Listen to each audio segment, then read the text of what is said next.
Bill Ingram for Hoops World TV here with Steven Jackson. We're at Ozone High School in Beaumont, Texas, which seems like a strange place to find you, except if you go way back. Talk about, this is Kendrick Perkins' event, but talk about that relationship you guys have that goes, predates the NBA. Yeah, this is Beaumont. I'm from Port Arthur, which is like 10 minutes away, so it's basically the same. But we had the same high school coach, and when I graduated, Perk was in 11th grade, and I came here and met him, and I knew he was going to the NBA. He was a big kid, and to see him now, NBA champion in the NBA, doing well, playing with guys like Kevin Durant, Kevin Garnett is special. And when he comes home and does things like this, I have to be involved because our hearts are in the same place, and everything we do is for our city and for the kids. How important is it? A lot of times guys get to the NBA and they forget kind of where they came from, but you guys have really, this is a special effort. Second year Perk has done this, but talk about the importance of coming back to these communities and giving back to the really the environment that you came up in, that fed and nurtured you and got you to the point where you are. Well, it's very important because these are the people that supported us as we was growing up. These are the people that came to our high school games, our middle school games. So the only way to show them you appreciate the support all his life is to come back and give back to these kids. And that's all we really care about is the youth, and this is the best way to start. So what is your message when you're talking to kids that are here that maybe want to be the NBA, and maybe that's realistic, it probably isn't, but what do you say to them when they talk about their dreams and what they want to achieve? You never want to kill a kid's dream. You always want to keep them positive and understand, let them know that anything they put their mind to, it can be done. But at the same time, you got to put some realistic ideas into it to let them know that school is important, and that's first. It's not 500 people in the NBA, so imagine how many people try out. So we just want to keep them positive in what they're doing and let them know anything they put their mind to, they can do. And we'll see what happens in the future. Now you're somebody that in your NBA career you've established your reputation as a teammate guy. Your teammates are your brothers. You'll do anything for them, sacrifice whatever you have to sacrifice.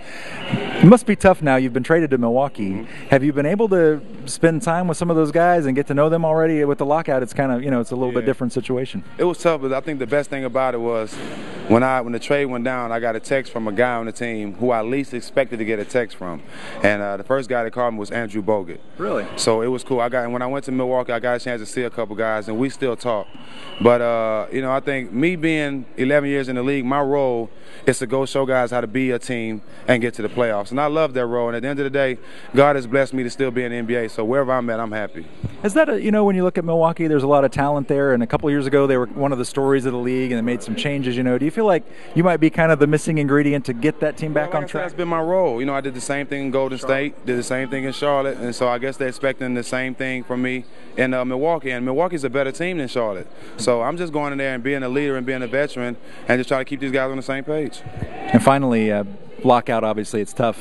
Teams not only can't work out together, but teams can't make moves. Everything's kind of at a standstill. Are you one of the players that thinks maybe playing in Europe's a good idea, or what's your approach to it personally? I started off overseas, so that's never good. I've been there, but at the end of the day, we off around this time anyway. I think more guys are going to start making decisions if we're locked out by October 1st, October 5th. Then you'll start seeing more guys go overseas. But me personally, I'm going to wait until October 31st because that's when we get our last checks. Yeah. And I'll go overseas then. So when the league does start, I'm in shape. I'm not going overseas to be the man of a team or to just make a lot of money and make a career out there.